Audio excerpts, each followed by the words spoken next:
Eh bien, bonjour, bonsoir, j'espère que vous allez bien, c'est Flo. Et aujourd'hui, on se retrouve pour parler des spoilers du chapitre 245 de Blue Lock. Comme vous l'entendez, je suis encore un petit peu malade, ma voix est encore un petit peu cassée. Du coup, j'espère que ça vous dérangera pas trop pour cette vidéo encore. Avant que la vidéo ne commence, je vous le rappelle, si vous voulez me soutenir sur les prochaines vidéos, n'oubliez pas de vous abonner à la chaîne et c'est parti.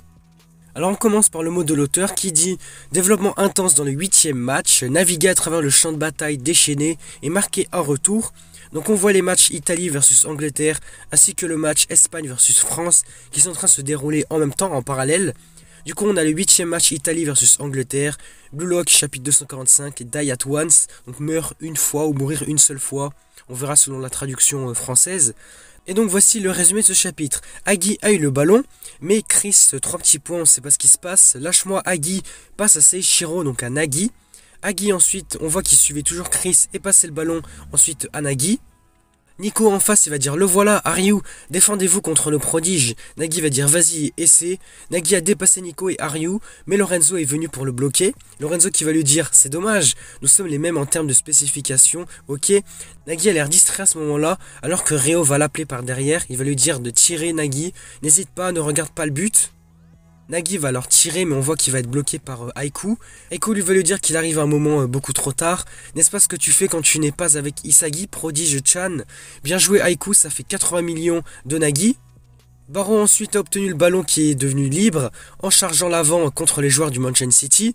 Barreau va dire écartez-vous les gens du coin, je passe par là, la roue du roi maléfique. Et Ryo essaye ensuite de voler le ballon, mais Barreau passe ça à Nico avant que Ryo le vole. Nico va lui dire super design. Barreau va lui répondre que ça c'était pour le coup décisif. Barreau était bien sur le point d'intercepter le ballon, mais c'est Shigiri qui l'a eu à sa place. Barreau va être surpris en disant mais quoi princesse? Shigiri va lui dire encore un ballon libre mais il se rapproche du but. Et Sendo lui a pris le coup gagnant. Sendo va alors lui dire bon travail la hyène. Shigiri va dire quoi mais sérieux? Nous avons alors le score du match qui se conclut sur 1-3. Les Ubbers d'Italie l'ont emporté contre le Manchester City d'Angleterre. Aggie va dire à ce stade il n'y a plus de place pour vous de grandir. Il ne vous reste plus qu'un seul match. Lâche Seichiro avant que vous ne vous effondriez tous les deux. Un Ryo. Et Ryo va dire comment ça? Tais-toi espèce de harceleur. Aggie va lui dire la condépendance, si chacun de nous veut grandir, évoluer, devenir encore plus fort qu'il ne l'est déjà, ayez le courage de lâcher prise de ce qui est important. On dirait qu'il est un peu en train de les critiquer, comme quoi ils sont en train de jouer ensemble à Ryo et Nagi. On voit, ouais, c'est un harceleur, comme il dit Ryo. Ensuite, pendant ce temps, nous allons voir Nagi qui a appelé Barreau et le King, donc le roi. Qu'est-ce qui t'amène si loin? Barreau va lui dire quoi? J'ai décidé de devenir le meilleur du monde. Nagi va dire et si cela se réalisait?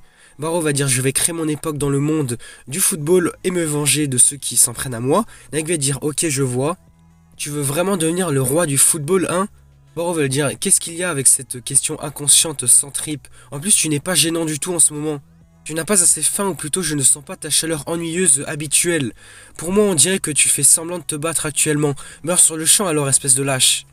Ton faux ego emprunté ne s'appliquera pas ici de toute façon. Oui, ici on dirait que Nagi est un peu en train de perdre la foi, je sais pas, il perd un peu espoir, j'ai l'impression. Alors est-ce que les mots de Barreau vont le réconforter, lui redonner un peu d'envie de se battre, je sais pas, mais... En tout cas là j'ai l'impression que Nagi est un peu en train de perdre ses moyens, je sais pas trop. Ensuite on continue cette fois-ci avec le match de la France contre l'Espagne. On a Shido qui a marqué le but gagnant pour le PSG. On a alors un score de 3-2. Les Blue Lockers de l'équipe de Bastard Munchain regardent depuis la salle de contrôle d'Allemagne, Stratum. On a Raichi qui va être excité, waouh, Shido. Gagamaro va dire une plongée de tête acrobatique. Yori va dire que l'Espagne a eu son maître, Lavigno, Otoya et Bachira ont repris 2 points. Mais au final c'est Shido qui a tout arrêté, la France gagne. Isagi va leur dire avec ça la France a gagné tous ses matchs, nous avons également gagné jusqu'à la finale, un match direct sera disputé pour déterminer le champion de cette Neo Egoist League, le meilleur des meilleurs est maintenant prêt.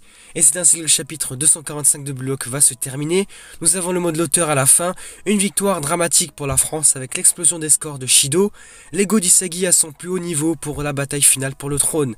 À suivre dans le chapitre suivant. Bon, je sais pas trop, ça dépendra de la traduction, mais pervers anormaux, bon, je sais pas trop ce que ça veut signifier, là, je sais pas trop ce que ça veut dire, sur quoi ça se portera. Mais en tout cas, je pense que les prochains chapitres se porteront sur le match France contre l'Allemagne.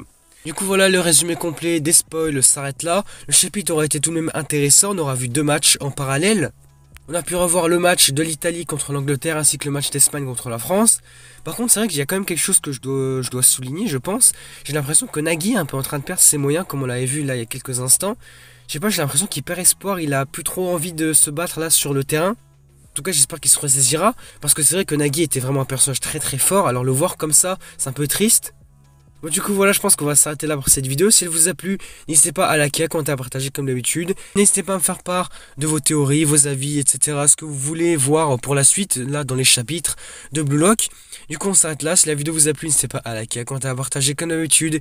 Et surtout, n'oubliez pas de vous abonner à la chaîne pour me soutenir sur les prochaines vidéos. Et du coup, moi, je vous dis à la prochaine.